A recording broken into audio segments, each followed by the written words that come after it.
이 세상에는 값을 매길 수 없는 소중한 것들이 많습니다. 정말 소중한 것일수록 값을 매길 수 없을 만큼 가치가 있죠. 부모님의 희생의 사랑은 값으로 계산하기 어려울 만큼 가치 있는 것입니다. 부모의 사랑이 왜 그토록 가치가 있단 말입니까? 자식들을 위하여 조건 없이 희생의 사랑을 베풀기 때문이죠. 자유라는 단어는 값으로 치를 수 없는 소중한 가치가 있습니다. 자유를 얻기까지 누군가의 피 흘림의 대가를 값을 지불했기 때문이죠.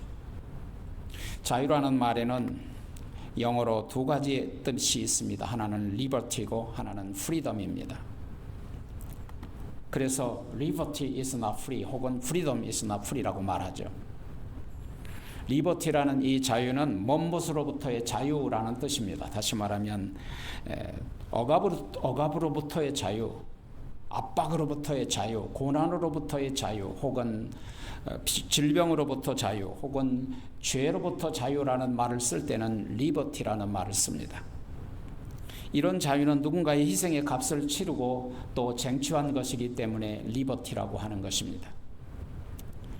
그런데 하나님의 구원의 은혜는 프리덤입니다. 왜냐하면 값을 매길 수 없을 만큼 우리가 하나님으로부터 받았기 때문입니다.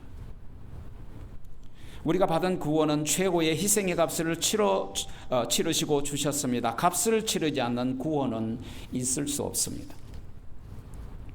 그러므로 우리가 하나님께 드리는 예배는 값 없이 드릴 수 없습니다. 값 없이 드리는 예배는 참다운 예배가 아닙니다. 하나님께서 기쁘시게 받으시는 예배는 희생의 값을 치르는 예배입니다. 우리가 7일 중에 단 하루 휴식할 수 있는 주일 아침에 피곤하지만 다른 때보다 더 일찍 일어나야 하는 희생, 세상 사람들은 물질을 생명보다도 더 소중히 여기지만 우리는 하나님이 주신 것을 믿고 하나님께 가져 희생의 제물을 드리는 이 현금을 드리는 것, 이것은 다 희생이 제물이 아닐 수 없습니다. 밤 늦게까지 드라마를 보다가 아침에 일어나지 못해서 예배를 드리지 않는 사람들이 있다면 하나님께 드리는 희생의 값을 치르지 않는 사람일 수 있습니다. 왜 그럴까요?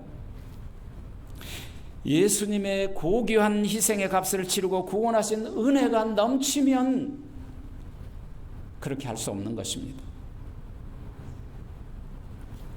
우주 만물 가운데 가장 최고의 예배, 값으로 계산할 수 없는 최상의 예배가 있다면 여러분 무엇이라고 생각합니까?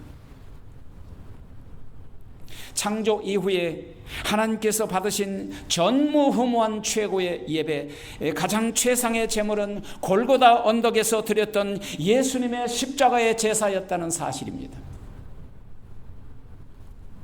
최고의 living sacrifice, 산채로 드리는 희생의 제물이었습니다. 전에도 없고 후에도 없는 전무후무한 희생의 제사였습니다.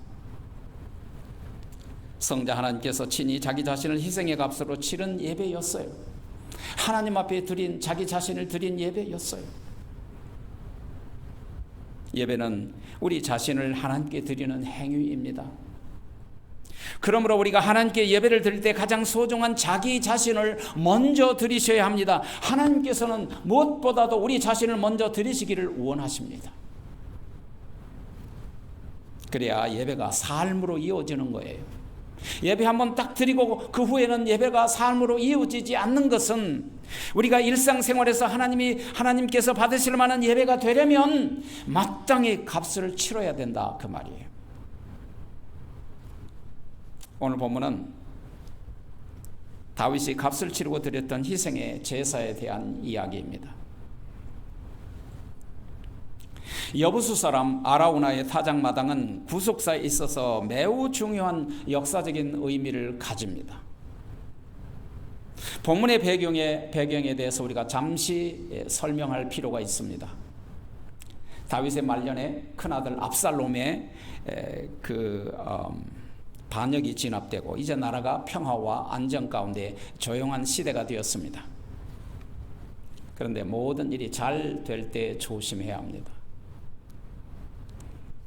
다윗의 왕권 초기에 모든 일이 잘 되어갈 때 이제 왕권도 잡았겠다.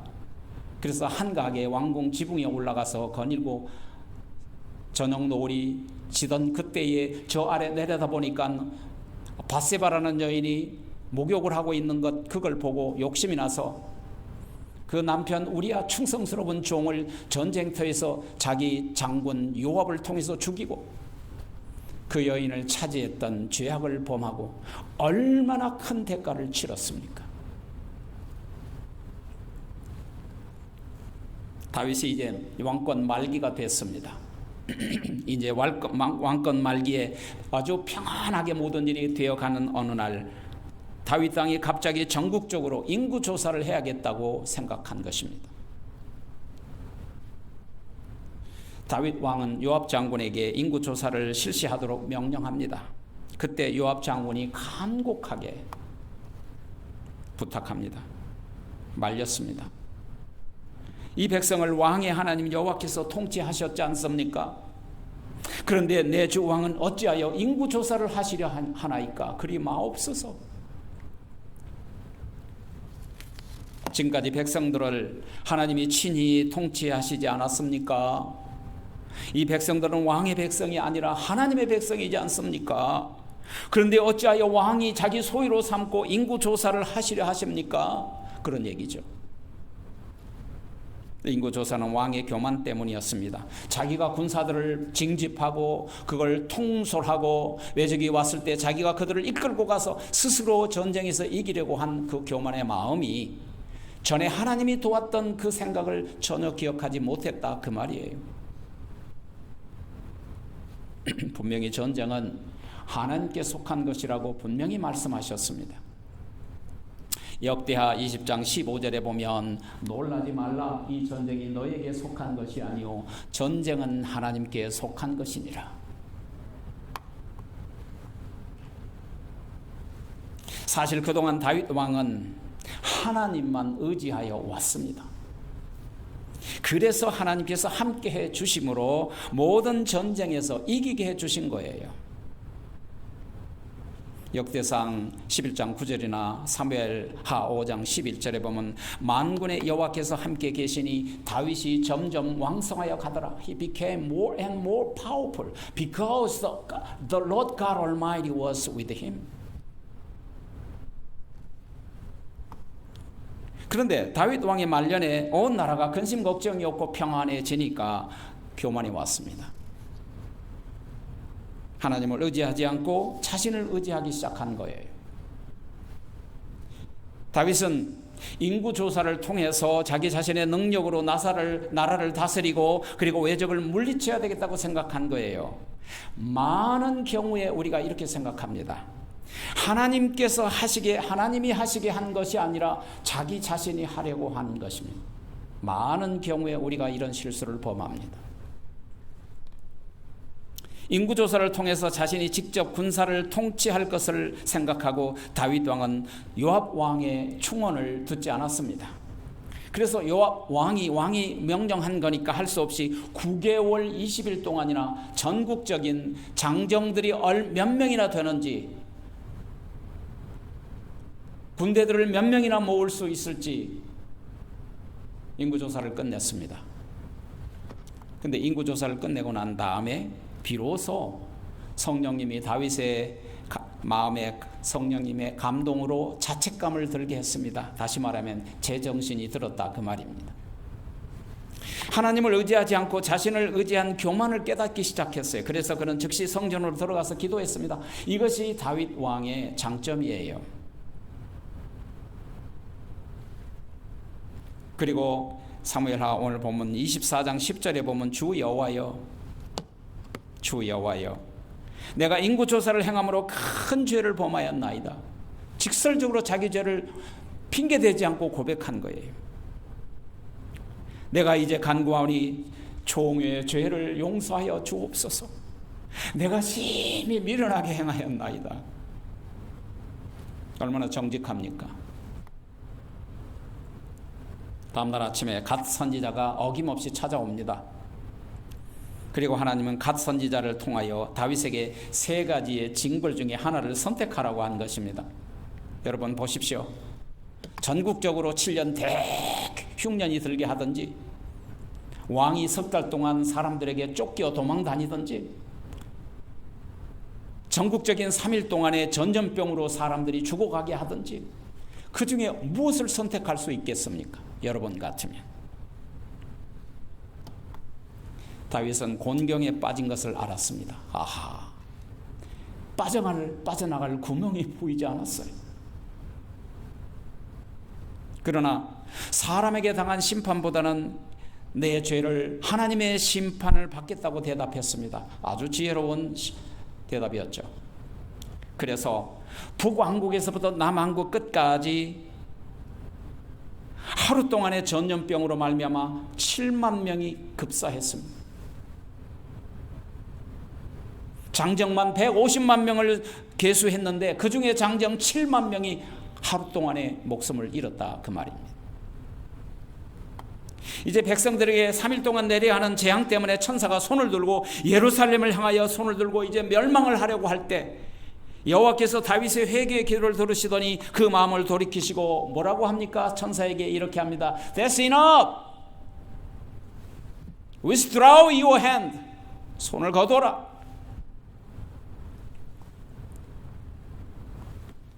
그 천사가 있던 곳이 바로, 그 천사가 서 있던 바로 어디냐면 여부수 사람 아라우나의 타작마당이었습니다. 아라우나는 오로난이라는, 어떤 성경에는 오로난이라고 되어 있는데 같은 이름입니다.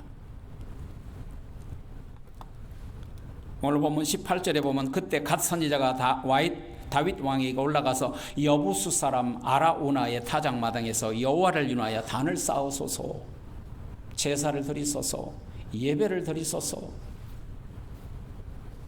어서 가서 희생의 제사를 드리라고 하는 거예요. 왜 여호와께서는 여부수 사람 아라우나의 타작마당에서 심판을 내리셨을까? 아니, 심판을 거치셨을까? 왜 여호와께서는 여부수 사람 아라우나의 타작마당에서 제사를 드리라고 하셨을까? 여기에 아주 심오한 뜻이 있습니다. 과거 이스라엘 백성들이 광야 40년 동안 후에 여호수아를 이끌고, 여호수아가 이스라엘 백성들을 이끌고 가나안 땅에 들어갔는데, 근데 하필 예루살렘이라는 지역만큼은 빼앗지 못했습니다. 그로부터 400년의 세월이 흘렀어요. 다윗이 왕이 되어 여부수 사람이 거주하던 예루살렘을 빼앗아서 자기가 세운 통일 이스라엘 왕국의 수도로 삼은 것입니다. 본토인 여부수 사람들을 다 죽이지 않고 그들의 모든 삶의 터전을 그대로 두었습니다. 그래서 예루살렘의 높은 지역에 여부수 사람 아라우나의 타작마당이 그대로 있었더라는 것이죠. 보리나 밀이나 쌀을 농사하면 반드시 타작을 해야 하니까. 그런데 다윗의 죄로 예루살렘을 치려는 천사가 멈추어 섰던 곳이 바로 그 아라우나의 타작마당이었다, 그 말이에요. 그리고 선지자 갓은 다윗에게 바로 그곳으로 가서 하나님께 제단을 쌓고 번제를 드리라고 한 것입니다. 이 아라우나의 타작마당은 창세기까지 거슬러 올라가야 됩니다. 창세기 22장에 보면 아브라함이 모리아산에 가서 하나님의 명령대로 자기 독자 이삭을 번제로 드리라고 했던 바로 그 동일한 장소가 아라우나의 타작마당이라고 성경에서 말씀하십니다. 여호와께서 왜 하필 이 모리아산에서 아브라함에게 사랑하는 독자 이삭을 산채로 번제를 그곳에 가서 드리라고 하셨을까? 하나님께서 아브라함에게 진정으로 요구했던 것은 도대체 무엇이었을까? 세 가지가 있습니다. 하나는 하나님 앞에 절대적 순종을 하는지 확인하려 한 것입니다. 아브라함이 하나님을 절대적으로 순종하는지,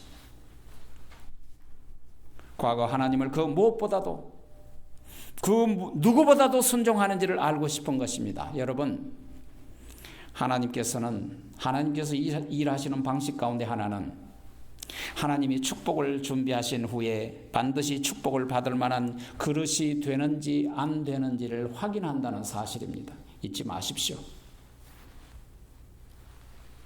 두 번째로 여호와께서는 아브라함이 얼마나 하나님을 경외하는지를 알고자 하셨습니다.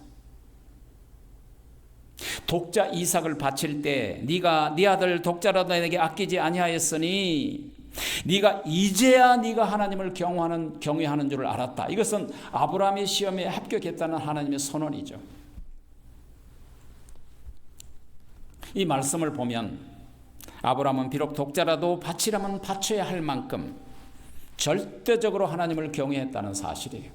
그래서 합격한 거예요. 세 번째로는 하나님이 아브라함에게 독자 이삭을 모리아 산으로 가서 바치라고 할 때 그 명령에 순종했던 것처럼 오늘 본문의 다윗도 갓 선지자를 통해서 하나님이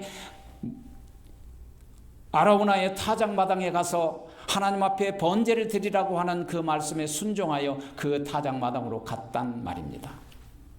동일한 장소로. 아브라함은 독자 이삭을 내어놓는 하나님의 아버지의 마음을 알았습니다. 바로 그곳에서 독자 예수님을 내어놓을 아버지 하나님의 마음을 비로소 알게 된 거예요. 그것을 통해서 아브라함이 독자 이삭을 제단에 내어놓는 것처럼 하나님께서는 독생자 예수님을 십자가의 제단에 내어놓으려는 하나님의 뜻을 알려주신 겁니다. 나도 너처럼 사랑하는 독자가 있단다. 인류의 구원을 위하여 장차 나도 내 사랑하는 독자 예수를 십자가의 제단에 제물로 내어놓을 거야. 그것을 알게 하신 거예요. 그리고 독생자 예수님을 대신하여 여호와 이레 칡능굴에 감긴 수양 한 마리를 제단 옆에 준비해 놓고 그 아들 이삭 대신 번제로 드리게 하셨던 것입니다. 바로 그 모습을 보고 아브라함이 깨달은 게 뭡니까? 여호와 이레라고 그 장소를 여호와 이레라는 단어로 사용했습니다. 그 여호와 이레는 창세기 22장 14절에 보면 이렇게 기록합니다. 여호와의 산에서 여호와께서 장차 먼 훗날 친히 그 번제로 받으실 어린 양을 준비하실 것이라는 뜻이다. 다시 말하면 장차 십자가상에서 골고다 언덕에서 어린 양, 하나님의 어린 양의 제물로 십자가에 드려질 것을 준비하시고 예비했다라는 것을 고백한, 그것을 알았던 것을 고백한 단어다 그 말이에요. 바로 예수님은 여호와 이레예요. 그래서 자, 오늘 이 본문을 통해서 세 가지의 주제를 함께 나누고자 합니다. 첫 번째는 하나님은 값을 치른 제물을 매우 기뻐 받으신다는 겁니다. 이렇게 아브라함이 이삭을 하나님께 드렸던 그 모리아산 제단의 자리가 바로 예루살렘이었고 훗날 그 예루살렘을 중심으로 살았던 사람들이 여부수족이었고 400년 전에 다윗이 여부수 족속들에게 예루살렘을 점령해서 그들을 전멸하지 않고 놔뒀더니 아라우나는 아직도 자기 집과 자기 농토를 그곳에 두고 타작마당을 그곳에 그대로 가지고 있었더라 그 말이에요. 이제 하나님은 선지자 갓을 통하여 다윗에게 그 유서 깊은 장소 모리아산의 예배 장소 우리야의 타작마당으로 올라가서 번제를 드리라고 하셨던 거예요. 다윗 왕이 부하들과 함께 타작마당으로 나아가니까 그곳에 타작을 하고 있던 아라우나가 보고 왕에게 달려가서 얼굴을 땅에 대고 부복하면서 뭐라고 합니까? 왕이여, 아라우나가 이 모든 것을 다 왕께 거저 드리겠나이다. 여기 황소도 있습니다. 땔감도 있습니다. 다 그대로 거저 가져가십시오. 그때 다윗 왕의 위대한 고백을 보십시오. 그렇지 아니하다. 내가 값을 주고 내게서 살리라. 값 없이는 내 하나님 여호와께 번제를 드리지 아니하리라. 이렇게 고백한 것입니다. 다윗은 왕의 권세로 아라우나에게 타작마당을 공짜로 얼마든지 무상으로 사용하고 그 재물을 사용할 수도 있었습니다. 그러나 다윗은 그렇게 하지 않았습니다. 왜냐하면 하나님께 드리는 예배, 하나님께 드리는 제물, 하나님께 드리는 제사는 결코 값없이 드릴 수 없다는 것을 안 것입니다. 아라우나는 그 모든 것을 왕에게 공짜로 드리기를 원했습니다. 그러나 다윗은 값을 치르는 희생의 제사를 드리기를 원했습니다. 값 없이는 하나님께 번제로 드리지 아니하리라. 그래서 다윗은 그 타작 마당하고 그 다음에 땔감하고 그 다음에 황소들을 50세길이라는 큰 돈을 주고 값을 치르고 샀습니다. 우리가 하나님께 예배를 드릴 때 우리는 반드시 우리의 시간, 우리의 물질, 우리의 마음, 우리의 자신을 하나님께 드려야 합니다. 값 없이는 예배를 드릴 수 없습니다. 예배란 무엇입니까? 예배라는 말은 worth와 ship이 합쳐진 말입니다. worship. 이 말은 최고의 가치 있는 것을 드리는 행위다 그 말이에요. 여러분, 사랑에는 반드시 증거가 있어야 합니다. 우리가 어떤 사람을 사랑하면 그 사랑의 증거로 아낌없이 뭔가를 사랑의 증표를 보여줘야 됩니다.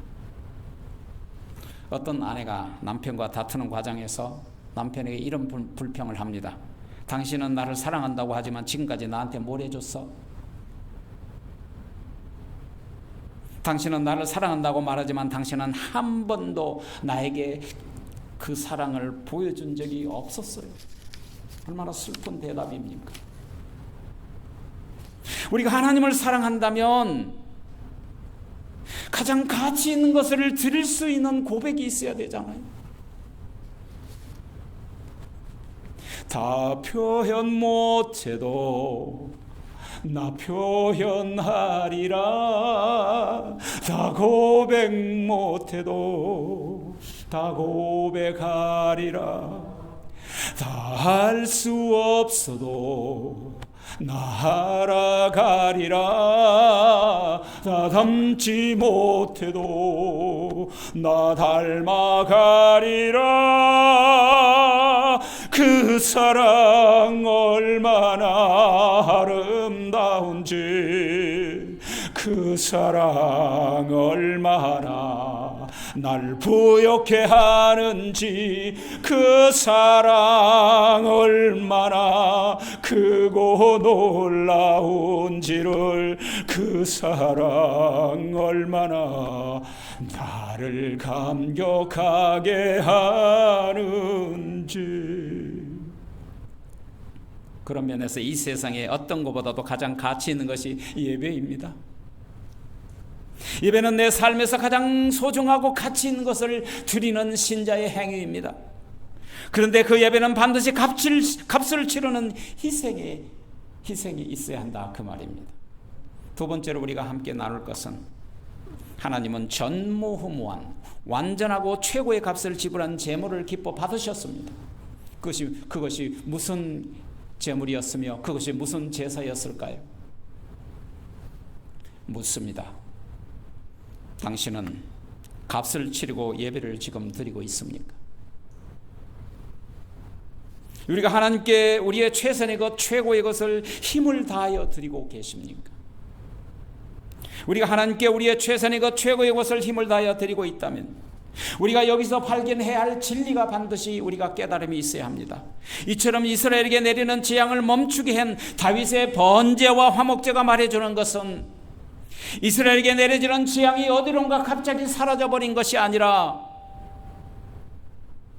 번제와 화목의 제물에게로 그 재앙이 향했다는 것입니다.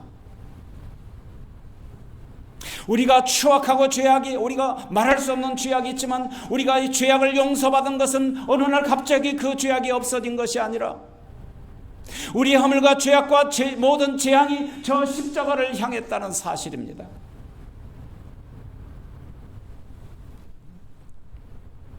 이스라엘의 재앙을 대신 담당한 제물로 인해서 이스라엘의 재앙이 멈췄던 것입니다. 이것이 의미하는 것은 곧 예수 그리스도의 대신 죽으심이 아닙니까? 우리의 힘으로는 하나님의 진노와 재앙을 결코 피할 수도 벗어날 수도 없습니다. 죄악의 심판을 받아야 할 처지에 있었습니다. 죄로 말미암아 하나님의 진노 아래 있었습니다. 로마서 6장 23절에 보면 죄의 싹은 사망이요 하나님의 은사는 그리스도 예수 안에 있는 영생이니라.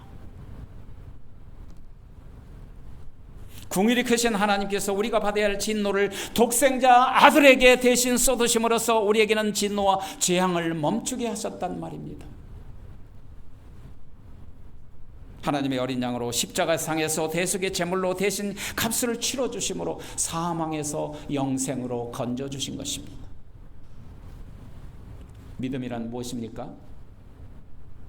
인간의 행위를 바라보는 것이 아니라 저 십자가상에서 드렸던 대속의 제물, 화목의 제물이 되신 예수 그리스도의 피 흘린 희생을 바라보는 것입니다. 그것이 믿음입니다.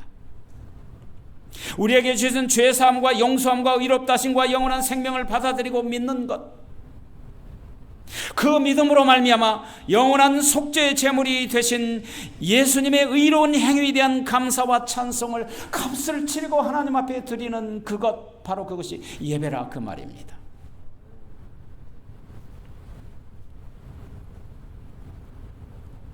주님께서 희생의 값을 치르시고 최상의 제사를 드렸으므로 또한 우리도 값을 치르지 않고는 예배를 드릴 수 없다는 결론에 도달하게 된 것입니다.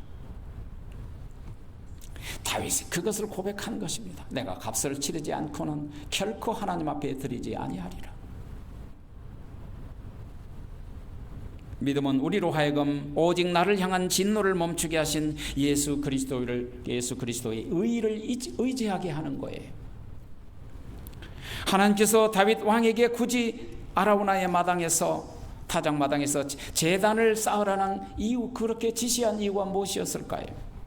그 대답을 역대하 3장 1절에서 해줍니다.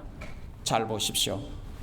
솔로몬이 예루살렘 모리아산에 여호와의 전 성전 건축하기를 시작하였으니 그곳은 전에 여호와께서 아비 다윗에게 나타나신 곳이요 여부수 사람 오르난의 타작 마당에 다윗이 정한 것이라. 무슨 말입니까? 솔로몬의 성전의 자리는 모리아산의 이삭의 제단의 자리와 같은 것이요 여부수 아라우나의 타작 마당은 성전의 자리이며 모리아산의 이삭의 제단이라는 사실입니다. 같은 장소를 하나님이 계획하시고 예비하셨다는 것입니다. 드디어 예수님이 하나님의 어린 양으로 세상에 오셨습니다. 모리아산에서 이삭을 드릴 때 근처의 숯불에서 여호와 이레 한 수양 한 마리를 예비하셨다가 이삭을 대신하여 피의 제물을 드렸던 것처럼 예루살렘 근처의 성전 근처의 골고다 언덕에서 여호와의 이레신 예수 그리스도 하나님의 어린 양을 예비하셨다가 십자가에 달려 피 흘리심으로 영원한 제사를 드리게 하셨다 그 말입니다. 놀라운 비밀이 아닙니까? 예수님은 우리의 모든 죄악을 대신하여 대속의 제물이 되심으로 우리가 대속함을 얻었습니다. 우리의 모든 재앙을 온몸으로 받으시고 우리를 구원하여 주신 예수 그리스도께서 구원자이심을 우리에게 나타내시고 증거해 주신 것입니다. 세 번째로, 마지막으로 하나님은 값을 지불한 예배를 반드시 축복하신다는 사실입니다. 하나님이 공짜로 제공하겠다는 아라우나의 호의를 거절하고, 아니 다윗이 거절하고 값을 치르고 산 이유가 무엇이었습니까? 아라우나의 타작 마당에서 희생제물로 말미암아 하나님의 진노가 멈췄던 것입니다. 누구든지 값을 치른 희생의 제물을 통하지 않고는 용서를 받고 생명에 이를 수 없었기 때문입니다.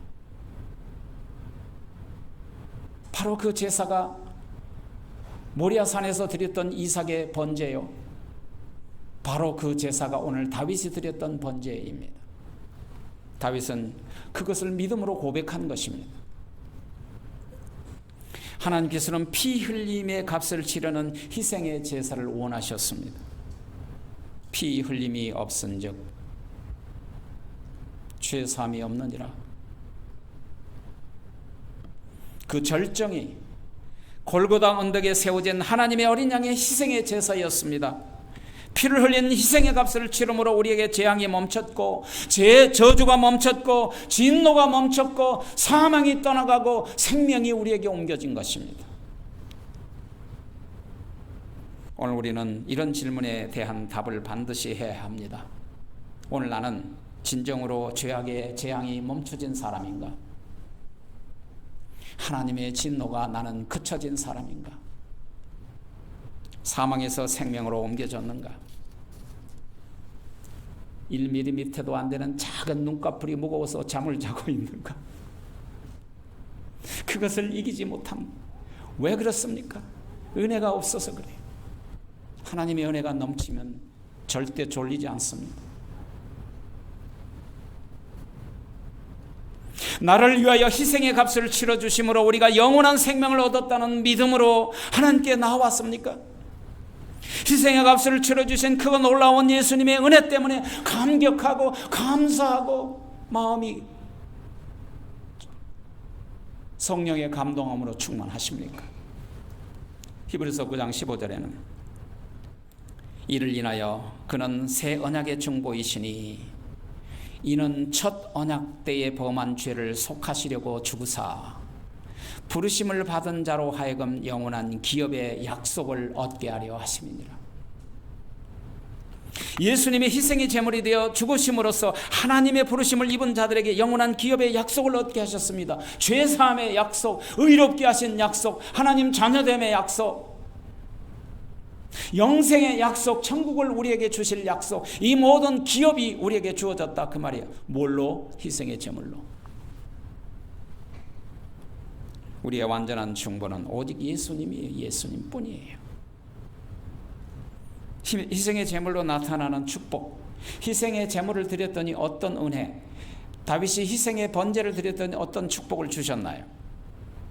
그렇게 예배를 드렸더니 나타난 결과가 무엇입니까? 오늘 본문 24장 25절에 보면 이런 결과가 나타났습니다. 보십시오.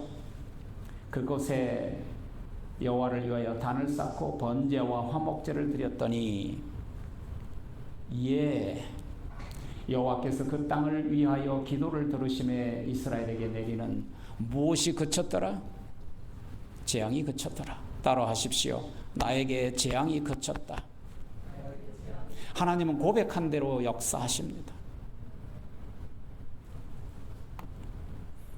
여러분, 다윗이 심각한 문제가 있었습니다.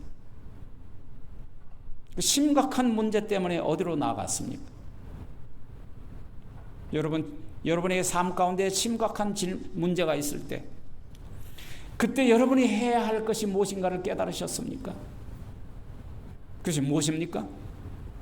희생의 예배를 드려야 한단 말입니다. 이제 다윗은 값을 들여 번제와 화목제를 드렸고 하나님이 그 제사를 받으셨으며 하나님과 다윗은 화목하게 되었고 백성을 향한 진노가 이제 끝이 난 것입니다. 희생의 제물로 말미암아 재앙이 그쳤어요. 오늘 우리에게 어떤 문제를 가지고 있습니까? 그 문제를 해결하는 방법은 하나님께 희생의 예배를, 값을 치르는 제물을, 값을 치르는 제사를 드려야 한다 그 말입니다. 어려운 상황에도 불구하고 값을 지불하고 예배를 드려야 합니다. 하나님께서 우리의 예배를 받으시고 문제를 해결해 주실 뿐만 아니라 예배를 드리기 위하여 지불한 대가와는 조금도 비교될 것 없는 은혜, 비교할 수 없는 축복을 하나님이 여러분에게 주실 줄 믿습니다.